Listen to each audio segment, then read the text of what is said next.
My name is Evelyn Castle, and welcome to the EHA Founders Podcast, where myself and my co-founder, Adam Thompson, discuss our journey founding our companies, the challenges we faced, and our lessons learned along the way. On today's episode, we talk all about the Polio Eradication program. This is one of the biggest public health emergencies we worked on during our career, and we managed probably about $100 million worth of polio program funds. We start the podcast with a high-level overview of some of the polio projects we worked on, but we spend the majority of the time discussing our opinion of the overall polio response. Before we start, I just want to say that the opinions expressed in this podcast are of myself and Adam only. We may have some critical comments, but we hope you understand that we're critical because we worked so hard on many of these programs, and we really want to have the most impact in everything we do. So with that, I hope you enjoyed the podcast.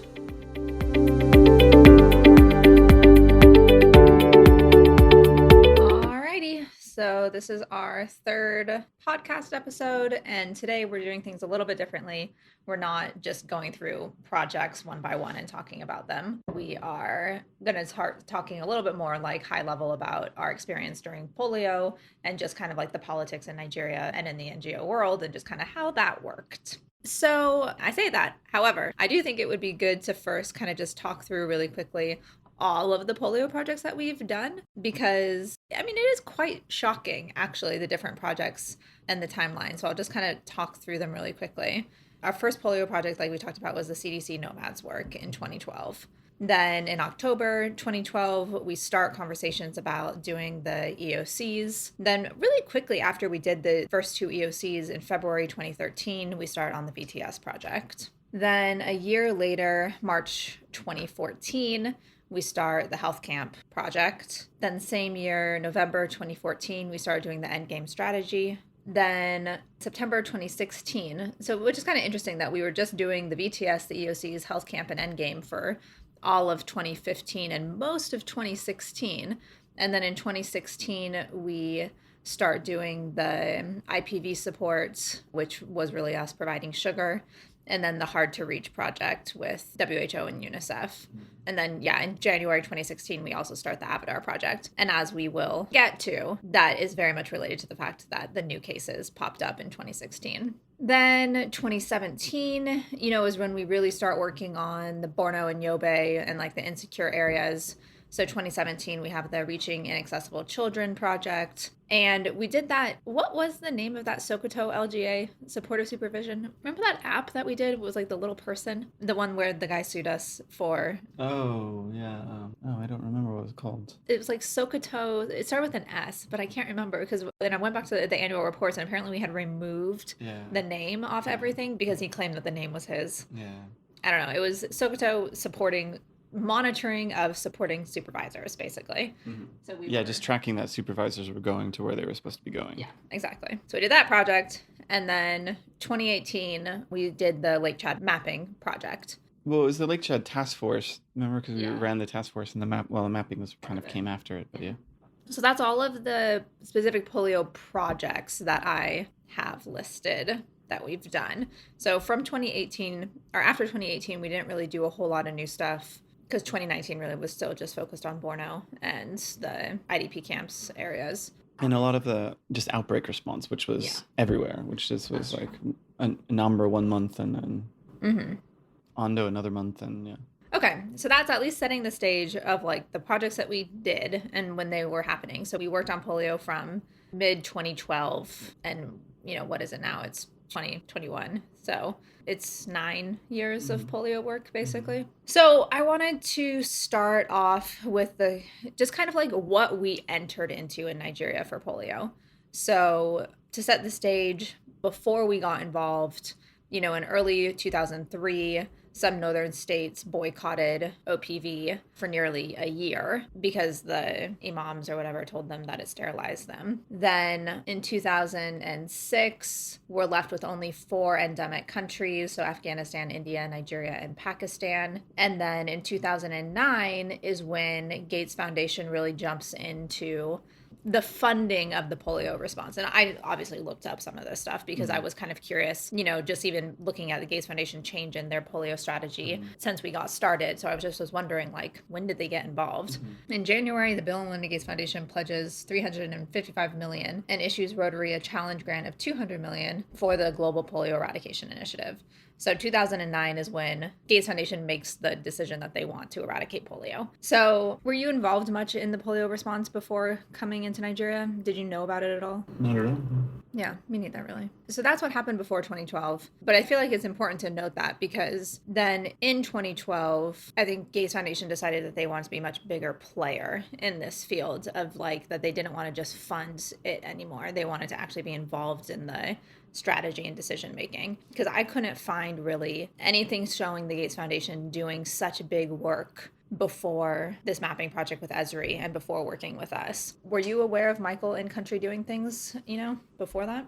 I don't remember. I mean, he'd been there for a while, but I think it was very much tied to like when they created the global polio eradication effort, they did, at least in Nigeria, take a much more hands-on approach, like where they started having program officers on the ground, meeting daily with WHO and UNICEF to just kind of know what the issues were. Because even Bill Gates himself visited several times in those early years at the start, just to kind of like get a picture of like what were the challenges. They still very much were, all of their money was going into WHO and UNICEF. Like they'd kind of stopped funding government, or maybe they just never started funding government. But yeah, it was just, and I think it was only that 2012 time where they were like, okay, well, funding UNICEF and WHO isn't necessarily enough. Like, are there other partners that can add value? And that's where the kind of mapping stuff came in. That's where Esri got involved. That's where like, McKinsey got involved to kind of provide additional support, because the money that was going into WHO and UNICEF just wasn't having any impact. If anything, like during those initial years, like the cases increased dramatically, even though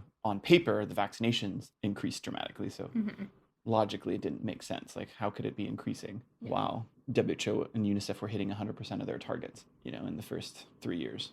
I'm guessing that a lot of the Global Polio Initiative was around collaboration, coordination, the theory behind it, but I don't think that was really happening. And so it was really the Gates Foundation coming in and pushing and saying, we're doing these EOCs, you guys have to collaborate, that I think opened the door for a lot of this.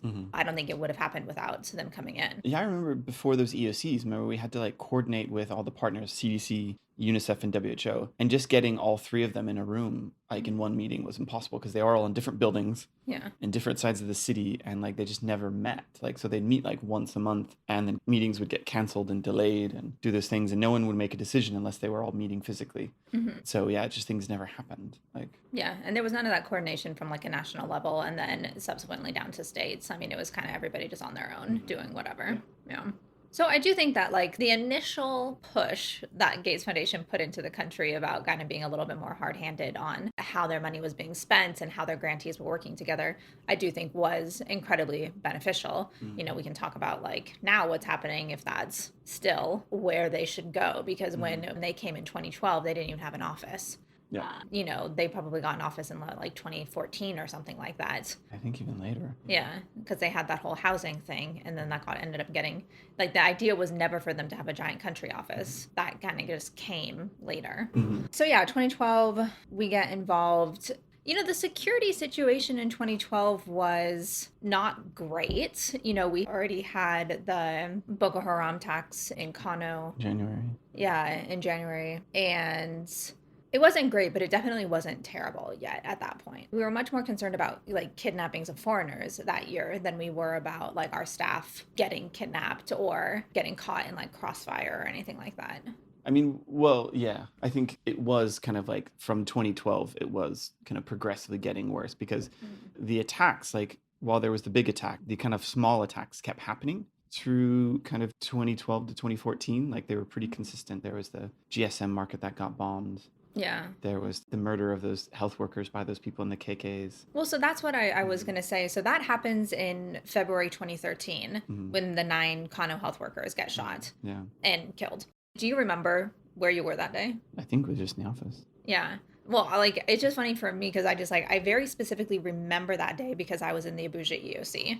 I think you were too. And we were with actually. The reason why I specifically remember that day is because I do feel like it wasn't up until that day that, that was kind of like a next level of like, oh, Like the situation has really changed, where healthcare was a little bit of this kind of like protected area around whatever violence was happening. We didn't necessarily see attacks on healthcare workers. We didn't really see some of that violence from our side. And I feel like that day hit everybody pretty hard because it was like, oh shit, like now it's going to be 10 times harder because not only are we trying to manage all the logistics and operations of getting out to these places, now there's this added extra security concern. And obviously it got way worse, but I remember that day because I think that everybody felt it, like in the EOC. When the thing is, I mean, it was complicated as well because it wasn't even really linked to the Boko Haram stuff exactly. Linked to some jerk imam in Kaduna that was just spreading random weird conspiracy theories about monkey viruses and all kinds of weird stuff. And then, I think that provoked some of the kind of more hardline followers to like react in that way that they did, which was unfortunate. Remember, because it became that whole debate and we were going to pay for those imams to come from like Saudi or something, those clerics or whatever. But then at the end of the day, the guy just wanted a bag of money and they just gave him a bag of money. And then he was like, oh, never mind. There's no monkey viruses.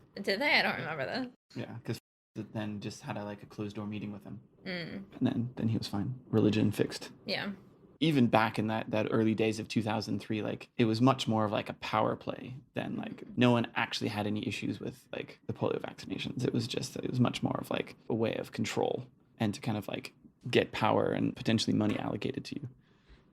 Yeah, we didn't even start the end game strategy until November 2014. So that was, a full year and a half after these Kano healthcare workers were shot. But I do think that like as the reason why we started the end game strategy was because we were still getting resistance in the north, that parents were refusing to vaccinate their kids. And most of the reason was because of either leftover from this 2003 issue, or because of the more recent clergy or whatever imam saying no. But I mean, that was... Remember there was the Harvard group that did all the surveys that, again, I think that was probably around the end game time as well. And they realized like, yeah, almost none of it's that. It's all just like the government promised us a road or the LGA chairman promised us a road. And now he's sending us vaccine, like build the road. And also it is a little suspicious of like, you don't give me anything, but you're coming here and now you're forcing me to take this thing. Yeah. There's no medicine in the healthcare center, but you're bringing, what is this thing? Yeah. And then people realized it was a power play, and then you could use that as a negotiating chip. That's when a lot of those individual pockets of resistance just started becoming more well understood and then tracked, right? I mean, that's when with Endgame, like you just tracked every issue of resistance and then had a resolution for it. And the resolution was always something quite simple. Yeah, that's true. So... And again, I had to look back at some of the dates on these. But so, yes, we hit this kind of rough patch with the security, but July 24th, 2014, so just about a year later, we say that we have found the last case of polio. So even though this whole thing was happening, I mean, people really thought that we had like cracked it, that we had somehow ended polio. And I don't really remember like why we got there. So July 2014, and then we go another 2 years without a case. And I guess between July 2014 and July 2016, the security situation just was awful. I mean, we had the establishment of all of these IDP camps. We couldn't even get to no one could get to Borno. We weren't there, no one was. I think even like flights were shut down for long periods. Like, there was like communication blackouts. You couldn't get cell phone service. Like, yeah. So it seems weird to me why the global community would say with all of that happening, no, we're done. Like, we've got it. Don't you think they knew that it was circulating in the Northeast? They just decided not to. It was all around how WHO decided to track surveillance and how they decided to record surveillance. So throughout that entire time, even though no one was going to 90% of Borno State, they were reporting that they had surveillance in all 20 LGAs of Borno State and that things were fine. And then, this kept being like an issue like at CDC because CDC was like, this methodology is stupid. This is dumb. But like for whatever reason, I think the Gates Foundation is much more like they want the win, right? So if WHO is telling you we're winning and that's who you've been giving hundreds of millions, if not billions of dollars to, it's an easy kind of like lull to get in, whereas like CDC was like, this doesn't make any sense. And then this is going to blow up. And then it did. And it was a whole, because do you remember that like when that was announced, like there was just like a meeting at the EOC, the WHO rep that's there obviously gets like an email of like the report, but they haven't shared it, gets up and leaves the meeting. Well, when they got the 2 new cases. Yeah. Doesn't say anything. The whole EOC's meeting. What, national? Yeah. I don't remember this. Yeah. Gets the email, obviously saying that there's cases, but like it's just an internal WHO email. Hasn't shared it. gets up and leaves the meeting. And they go have like a little crisis response meeting at WHO about like, what are we going to do? And it's only like 2 or 3 days later that WHO finally then announces it, that they've got these cases, because obviously the samples came back from wherever they were testing at the WHO lab in Ibadan. Yeah, I think Ibadan. Yeah. Usually when they do it as well, like they send the samples to Ibadan and then they do another sample and they send it to CDC. So they didn't even do that because they saw the AFP cases and they didn't even want like CDC to know, because they were afraid if they sent it to CDC, then CDC would know first and then it would be an issue. But so then they had to send them afterwards. And it's just this whole thing of like, why we always talk about like, why the hell is BMGF keep funding WHO? Because remember, half of our money that would come through those things would be like, oh, we need you to organize this training somewhere. And they're like, but WHO did the training. Well, no, we paid WHO to do the training, but they never did it. So now we're going to pay you to do it. And it's not like they would ever get their money back from WHO, but we would just be doing it. And they'd always complain that things were expensive. Remember? We're like, well, then don't pay for it twice. Like if it's expensive, stop paying for it twice. Pay for it once. Anyway, those were those very strange times around like where even though we were getting all these operations and logistics and really proving that we could get this stuff done, we would still get pushed out. Like they wouldn't let us be involved in the surveillance. They're like, even when we did like the phone, the ODK phones and stuff like that, WHO was like, don't worry, we've got our own. We don't need yours. We'll do it ourselves. And then all the data would make sure it would go to WHO before it even come to the EOC and all those things. Like, yeah, I mean, it's interesting because also like that was right in the key time of Ebola as well. So I think that there was kind of a lot of different things going on, and maybe even just, like obviously we were caught up in some of the Ebola stuff, but a lot of like the polio people ended up getting brought into Ebola as well too. So almost all of them. Yeah, because I feel like there wasn't enough critical review of that. Like anybody with any sort of brain should have looked at it. And I guess you're saying CDC was pushing back, saying, yeah, I don't think that this is the case. But I think maybe because everybody was so overwhelmed with Ebola, they just were like, you know what, if we think we're not, like, let's just not worry about it at this point. And honestly, there wasn't like a whole lot that could get done at that point anyways, in the Northeast. Like we weren't going to be getting people to get up there to vaccinate. Like that just wasn't going to happen. But I feel like they should have just said, like, we need to hunker down and make sure that everybody else is vaccinated because we are pretty sure it's circulating in Borno and we can't get there yet. So as soon as we can, and then start to plan these kind of like bigger IPV campaigns, which, I don't think they did until after the new cases ended up happening. Only then did they start even planning for these large scale IPV campaigns. So just saying a little bit more like critical thinking could have prevented this thing of like, oh, we're polio free. And then, oh, no, we're not, Yeah, I just think it's one of those things with a lot of like development. They made it way more difficult than it needed to be. Yeah, it just wasn't that hard at the end of the day. There were plenty of partners that could have been pulled in, like MSF was there and all this stuff. And everyone was willing to support and share data. But WHO would just refuse and be like, if it's not coming from WHO, we're not taking it. We're not believing it. So MSF would report AFP cases. WHO would ignore them, because it wasn't their system. They didn't want anyone else even involved. And so. Yeah. And it is interesting, so like we get to August 2016, we get 2 new cases that show up in Borno. And then, we put like, everybody puts like such huge money into trying to do the IPV campaigns or just to get up in there. But like one of the things that I thought was kind of crazy, and I still actually find absolutely nuts, is the state that everyone has allowed these IDP camps to be in without really any sort of support other than that they want to get in there and they want to vaccinate these people. But they're fine with them dying because of diarrhea and, living in absolutely squalor like conditions. And just being able to go in and see that and not putting any money into it, to me, is absolutely nuts. Like Gates Foundation didn't do anything for that.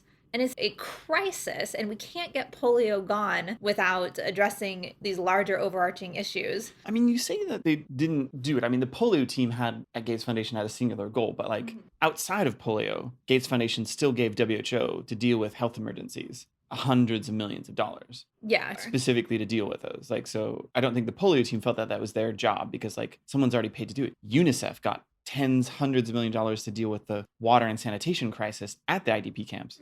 But then like none of their wells worked, or they were all contaminated. I mean, it was like stupid wastes of money that no one would really manage. And it's just like, it would be quite frustrating if you were the polio team and you're just like, well, my job's polio, but here I am and there's no clean water in this IDP camp. But like, we've paid a lot of money as a foundation for clean water at all these IDP camps. So like, how do you tackle it? Like, how many problems are you willing to try and take on and solve if you're the program officer and your job is polio? I think that's where I would like, yeah, lose my mind, because it's not like the foundation hasn't done something. They have. And on paper, UNICEF has said we've built 500 clean water wells, like in IDP camp, but or we've delivered, tents to this many places. And I just think it's crazy that like I think you can say like by far this has been the biggest humanitarian crisis that Nigeria has really ever faced. I mean, this goes above and beyond even like the number of people that were affected by the war. I mean, this is probably one of the least reported humanitarian crises that is happening even today. And because of polio, you had so many partners that were willing to walk through these things and still nothing got done. And that to me is what is shocking, is because like, okay, it's one thing that yes, there are this humanitarian crisis happening, these IDP camps are there, but a lot of times maybe not that many people see them unless, yes, you're right, the kind of like the refugee groups.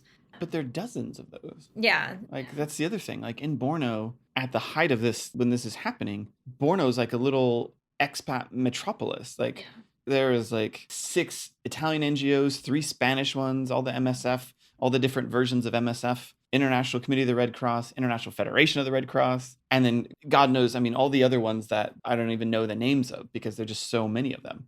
And there, Mercy Corps, everyone's there. So again, at some point, you're just like, everyone's already here.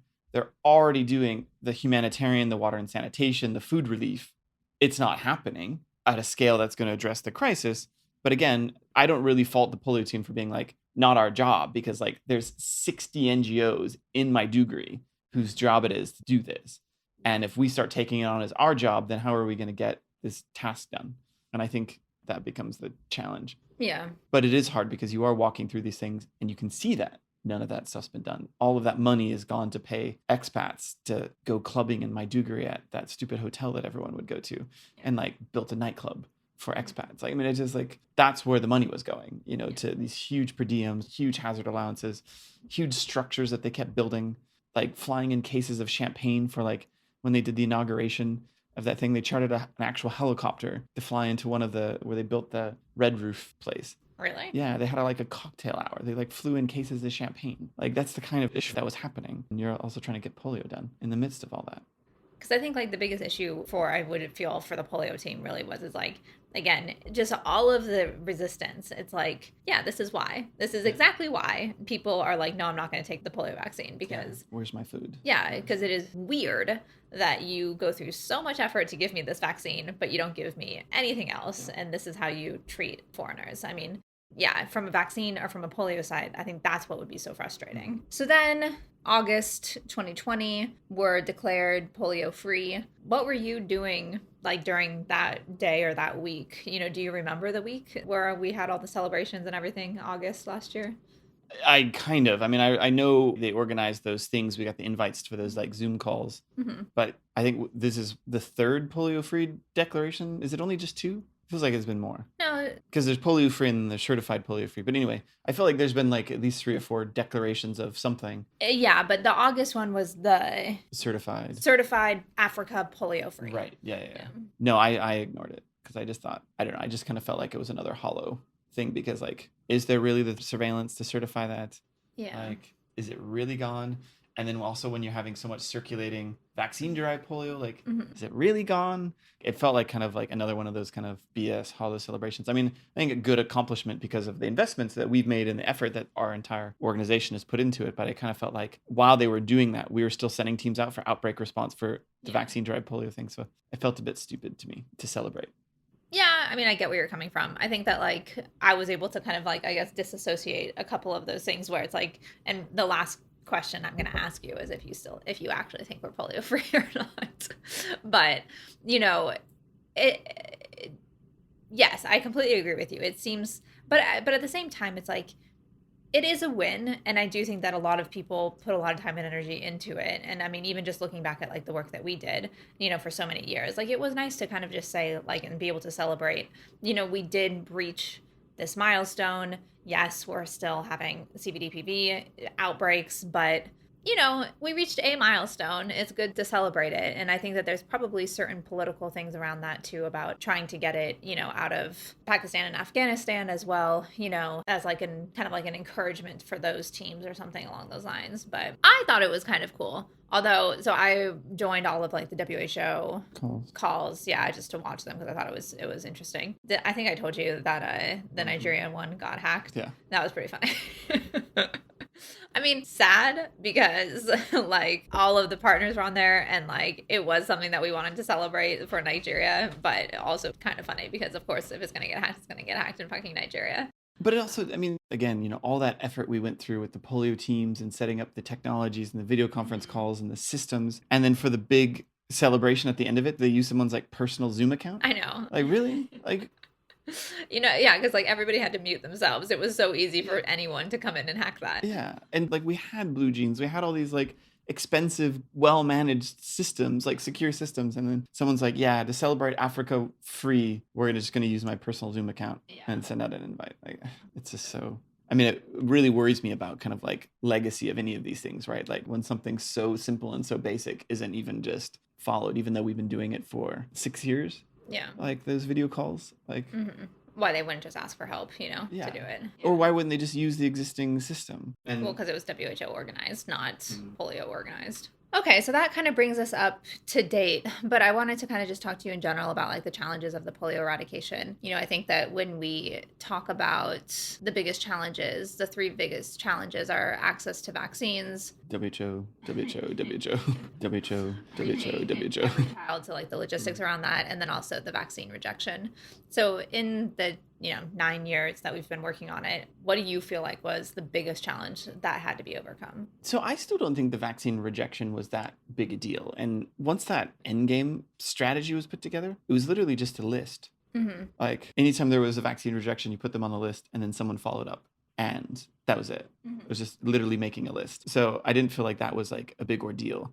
Definitely the logistics and also that whole issue of just like, what is even the denominator? Like you want to reach every last child. Like how many children are there? Where are they? I still think that was like such a big part of it. And then, that's kind of a thing that, I think was a huge lesson in polio, but just like, again, I'm not certain it's being like carried over, right? It's just kind of like this huge lesson learned, but like the RI programs aren't even using them. The HIV programs aren't using them. The malaria programs aren't using them. Like it was just such a huge lesson learned around how to get and maintain coverage of a particular public health intervention. And yeah, it's just like getting other people to use that same data to like actually decide data to optimize where you're going to even send your logistics. It's just this idea that like, oh, someone with a piece of paper will just manage hundreds of millions of doses going out there and they'll sort it out when they get to the field. And like, there's no monitoring of the cold chain. So how much of the vaccine that's actually getting delivered at the end of the day is still good, still potent. And that's what I feel like one of the things I always wondered, and I feel like no one ever really did that much research into, was the potency of these vaccines with all of the challenges that we know about the cold chain. Yeah. Like, yes, we have the VVM on the bottles, but I do really wonder, like, is the vaccine just actually more durable than maybe they say it is? Yeah. And so even if it goes a little bit above for during that day, is it still fine and not that big a deal? Or were we really just giving out inactive vaccines to millions of kids? Yeah. Like, and I feel like it would be, I don't think that they would ever tell us. Yeah, and I don't know how much it was studied. I mean, part of the problem is that some of it wasn't inactivated, right? So the different whatever doses, like because of the circulating vaccine-derived one, like it just meant some of the stuff. And, and again, this is part of the logistics thing is like no one actually uses data. So UNICEF was in charge of, or WHO was in charge of recollecting all the vials to make sure that they wouldn't lead to these vaccine-derived viruses. And so again, on paper, they collected back 100% of every dose. So epidemiologically, it would be impossible to have outbreaks of CV, DVP, whatever. But there was. How? Well, because what the hypothesis was that either vaccines were because one of the doses of the non-inactivated one, the live virus, and I forget if that's the bivalent or the trivalent, I forget. I think it was the trivalent because they switched back to B because they were having issues with the tri. Yeah, because it's a live strain, a live attenuated strain, you're not meant to like leave it out. I mean, it's meant to be used to support an outbreak response because it's like more longer lasting or acting. And you're meant to like bring it back. And what happens is people throw it into the waterways. People end up using it for other things. People end up keeping it way past its expiration date and then vaccinating people with it. I was not vaccine-derived polio was because like one or two kids got vaccinated with the trivalent in a community, but no one else did. And then when they poop it out, they can then infect other kids with polio. I think it's a mix of things, but like the idea was it shouldn't actually be possible. If you do the vaccination like you're supposed to, and then you bring back the unused doses so they aren't misused during other times in the community, you shouldn't have it. Yeah. But the problem is, on paper, it always said they vaccinated 100% of the children and they returned 100% of the unused doses. But then, of course, like, in those meetings, they're like, well, that's just what we wrote down, but obviously that's not what's happening. And it's like, well, why do we have to lie? That report's there. We know it's wrong. Mm-hmm. Why don't we just all say it's wrong? But it's like not politically okay to tell UNICEF that, well, why is your staff lying? Why is your staff making up stuff? Just have a system to track it. And I think also the point that you're kind of making too, which I never really understood, is like this was a hard logistics operation to vaccinate every kid across all of northern Nigeria in like a 4-day period every 6 weeks.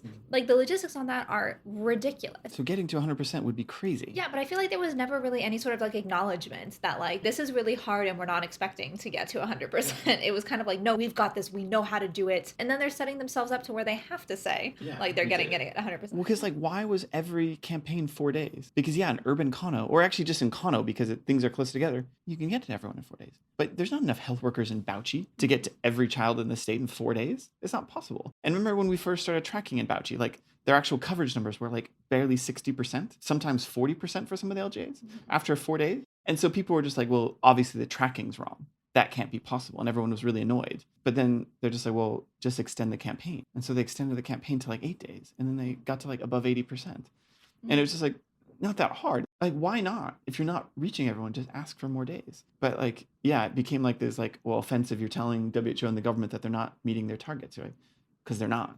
Mm-hmm. Like, give them more time. Give them more health workers. Yeah. Like, it's not a shaming game. It's just saying that it's impossible for them to actually do what you've assigned them to do, given the resources. Yeah, and then when they say they can't do it, then you get mad at them. Yeah. And that weird inflexibility of like literally doing an eradication response where you need to be responsive and like smash out these things in rapid form. But they're like, no, we only do 4-day campaigns and we only do them on this schedule because like obviously outbreaks work on a 6-week schedule, 6 to 8 week schedule. And just like very strange behavior and planning from a logistics standpoint. Nigerian leadership type thing where like you have to say that you know everything here. Mm-hmm. Like as a boss, you can't say that you don't know something, or you can't say that, because like the other example I'm thinking of is like when we would go talk to this LGA chairman or, ward focal people, and it was unthinkable that they didn't know every single settlement in their ward. Yeah, huge LGA or ward. Yeah, so the fact that we had to like take them to these places and say like, we see this on GIS, like we think it's a settlement, let's go check it out. And it wasn't until we like took them there that they would even acknowledge that that place existed. Yeah. And then there had to be some sort of excuse as to why they didn't count them, and which was again why we even had to do that whole thing. They had to like accept these settlements as their own settlements. But I feel like it was always a pride thing. Like they couldn't admit that they didn't know every settlement in their ward. Yeah, I mean, I actually think that sometimes the ward focal people were a little bit more easy to win onto that. It was the state people that were just like, no, that's impossible. Because this plan that we have where we hand draw a bunch of maps and we send them out to 440 whatever LGAs or wards, it's unthinkable that we could possibly get that wrong. Well, so we talked about the fact that we hate WHO and we think they're useless. Are there other groups that we worked with that, that we had experiences where we thought they were actually really good or were really impressed by them? With regard to polio in particular? Yeah. I mean, from time to time, I really liked, there was like kind of a leadership change at one point in UNICEF. I remember that country director that was there at the time. I thought she was great. She really kind of like lit a fire under UNICEF's butt and like got more people into the field because like no one was even doing their field visits. They're supposed to do all the social communication, but they really left it up to these volunteers that they didn't pay and like sometimes weren't even very literate. And that's how they were going to do everything. Where she was like, no, we're opening an office in Borno. The polio team's moving there and just had such a fight to get anyone to go and to actually do that. And even like WHO didn't even have an office in Borno at the time. Like no one was there. That was the main epicenter of everything. And for years, no one even had an office or had permanent staff based in Borno to deal with those issues. And so I think I was really impressed by that. I don't know how long lasting that was, because like after she left, I think people just went back to Abuja. But there were periods of time like that I thought were really good. I really liked the CDC team. I thought they were a really strong team, both like technically, and they really kind of appreciated like the data and technical work that we did, whereas like WHO didn't at all. Like they hated it. So I like that aspect. Well, I think UNICEF, I liked working with them because like they had the operational arm, and I remember they were actually much more interested in using things like ODK when we first started working with them through the Kano EOC. Yes, it was kind of a big hassle about like, who hosted that data and, where that data went. But the fact that they were pretty open and willing to be doing the electronic data collection, I thought was good. And, yes, I agree that CDC in general had good technical people, but I think that they were kind of there just telling everybody else what they think they should do, but they didn't really have the force, or I don't really even feel like they did a lot of funding to actually get the things done. They were there more for technical support. Well, I mean, they funded a big part of WHO and a big part of the polio eradication effort, because they also put all the LGA coordinators were all just like 200 LGA coordinators, and they were all funded by CDC, but implemented through AFINet. And that was the FELTP. Yeah. So I thought like they actually produced good people that knew what they were doing, knew how to like handle the cases and things like that. But again, it was one person per LGA, and some of those LGAs are huge, like massive. So like, what is one person at an LGA meeting going to do? And like, how many places can you follow up on as an individual? So I mean, it's just a numbers problem at the end of the day. Okay. So same question about, government. We worked in different states, different state leaderships, I think, had different advantages, but were there any states that were specifically awful or specifically great that you remember working with? Again, I think it just, it oscillated. It kind of went back and forth in terms of like one state would have like a good team and then it would change. I couldn't say that any was like great all the time. A lot of the ESs we kind of got to know and they were fine. Like Kaduna was pretty fine, but like they never had anything to do. So like they just enjoyed the fact that they had a nice office. And so whereas like Sokoto kept being really awful but then good and then awful again, and Kano was always pretty in between. There'd be some complaints here because something, and then it was always around like whether we were going to pay for something or not pay for something, or whether we were going to hire their relative or not hire their relative. And it was a lot of like those kinds of things that. But I mean more on like the actual like strategy of like the polio campaigns. Like I feel like they all did awful. Well, I thought Yobe actually, for a state that had very little support and so many issues, like I feel like the leadership there actually really tried and were fairly dedicated to the response. I remember seeing reports from there and just being like, I'm fairly impressed that they're actually doing anything. Because like that was like Damaturu when it was getting like bombed and ish. They were still trying to get out and do vaccinations. Yeah. And same thing to a bit of an extent around Bauchi. We did all of that mapping work in Bauchi, and that a lot was led by government, you know, and it took a lot of work for us to kind of get them on board with the whole process. But I do feel like once they were on board, they did a lot of really cool work and supporting us. Yeah, and it was like, but then some leadership change, then it was all useless again. Yeah, so I mean, like I said, that's why kind of like each state kind of had its high points. Like Borno was good, and then it was annoying, and then it was good again, and then it just. Yeah. But I mean, I still think that looking at the overall structure of how they set up the running of polio in Nigeria, I do think was the best structure for this, because I do think that it put the Nigerian government in charge, and we could argue whether or not they were figureheads or not, but to say that like at a national level, the national is going to make policy and then states are going to implement, the head of this is the state, and at least it gets partners in line, to some sort of accountability, which I don't think that those partners were ever in before. And I think it forced the state to also be accountable. Like you are in charge of this. All these people are looking at you to be a leader. Yeah. You need to step up. Yeah, I definitely think that created that environment just to have some place where any of those issues could be brought and discussed by all the different partners that were involved. Yeah. Well, and I mean, I think we'll get into this more in other conversations, but I just think that like when you compare how they decided to run this stupid COVID response where they're having a presidential task force that is supposed to be making decisions and operating the things across the entire country, and all the states are like, you don't tell us what to do. You're not giving us anything. You're not giving us clear guidance, nothing. If you want to do it, go do it yourself. I think it just very much proves that the polio organization structure model was really what they should have gone with and what they should do for all outbreaks. And if we're about to enter a freaking another Ebola outbreak, I hope that they take that lesson. Yeah, exactly. I mean, like But even like, so you have the presidential task force, but you have all the states like set up their own committees as well, like separate from the EOCs. Yeah. Even though they could have just used the polio EOC structure, but instead they all created like committees chaired by the governor. Mm-hmm. And like the governor's not a coordinator Yeah. and a project manager. I mean, they just like doesn't have that skill set. And so, yeah, it just it was never going to be an effective way to manage this, and obviously hasn't been. And yeah, so it does show you that like if you could keep replicating the work of the different EOC structures in other areas, like you would get stuff done. Yeah. But I think part of it's still this like misunderstanding that an EOC is somehow a building, like it's a space as opposed to like an organizational structure. Mm-hmm. And I think that's still part of the challenge is like people will want a building, but like you can have an EOC when there's a fire. Yeah. And then when the fire's out, the EOC team can go away and go back to their normal jobs. You know, it doesn't have to be this building that you set up with permanent hires and, you know, that's all they do. Like, sure, but I think in the Nigerian context, I think that having that building is a huge advantage and helps to kind of structure that. Yeah. You know that I love organization structures and organization charts. And I think that, like, to me, the polio response is one of the best examples of how a good structure that was thought through about what command and control looks like and then the implementation of it, I just think is one of the best examples that we've seen, you know, and I think that it's why those conversations are so important, whether it's at an organization level or an emergency response level.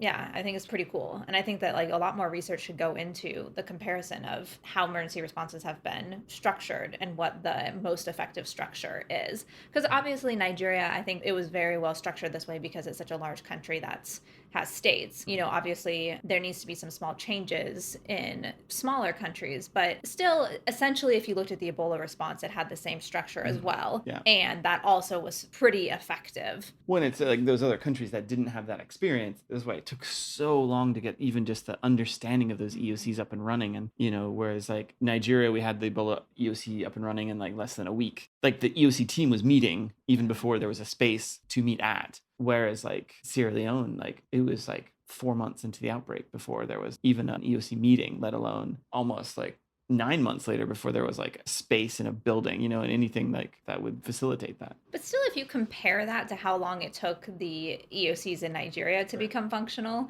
like that actually was still pretty good, you know, because fine, we started building the EOCs, you know, the first ones were functional in January 2013 operationally, but I don't think that people really started working together for at least like a year, you know, where it was actually running so smoothly. Yeah. But it is a little bit scary, the idea that with the polio money and these EOCs, you know, potentially going away, you know, the fact that like we're going to lose all of this collaboration and cohesion. And then if we need to do an emergency response again, I just don't think it's something that you can just, you know, snap your fingers. Yeah, because it's about relationships. It's about trust. It's about, you know, the practice of working together. And, you know, if we lose this, I don't think it's going to be easy to bring back. Okay, so then final question. Do you think wild poliovirus, obviously CVDPV is still around, do you think wild poliovirus is actually gone from Africa? Or do you think at some point we're going to find a new case that did not come from Pakistan or Afghanistan? Oh, I don't know. I mean, I definitely think it's a possibility that you might get something from Pakistan or Afghanistan. It's just one of those things, like, it's completely hard to say because, like, I don't know what the surveillance system looks like because, like, you know, WHO is, like, pretty closed around, like, how they actually do that. I would be surprised if there's not another case of polio in the next 4 years, imported or otherwise. Yeah, I would be surprised. Happy, but I'd be surprised if that doesn't happen. I think it's still up in the Lake Chad Basin area. So it might not show up in Nigeria, but it's going to show up in Chad or it's going to show up in northern Cameroon or something. You know, that would be my guess. I mean, the really dark side of that is because the humanitarian situation is so bad. Like, those children that are getting it probably aren't surviving long enough to spread it, like, very far. Unfortunately, like, that situation is helping contain the virus in a weird way, but like that's... And once a kid gets, well, I mean, I guess the problem though is that it's only 1 in 200 that get paralyzed, right? You know, so I was going to say, yeah, the ones that get paralyzed probably aren't doing so well, but all of the other ones are probably, they are on the run and they are in close quarters with a bunch of people. So poor sanitation. And... yeah, so that would be my prediction. Well, so I don't know. So the last question is, if they found another case, you think we'd know about it? I think WHO would sit on that for potentially a very long time or get rid of it. Yeah. Like, I don't have faith that... I mean, the government found it they'd report it. Like, but the problem is, if it's still going through WHO and going through WHO labs and those kinds of things, I think it'll be very quiet. Yes, I agree. If they could try to suppress it, I think they would. Mm-hmm. Yeah. But I think you're right. If a country were to find it, I think they'd be totally fine with it because it means more money and support into the state. All right. Any other big polio strategy insights you would like to share? I don't think so. All right. Well, then I think that is it for today. Thank you. Thank you for listening to this episode of the EHA Founders Podcast. Please like and subscribe to our YouTube channel so you can be updated as we continue to post new videos about our journey and impact investing in Africa.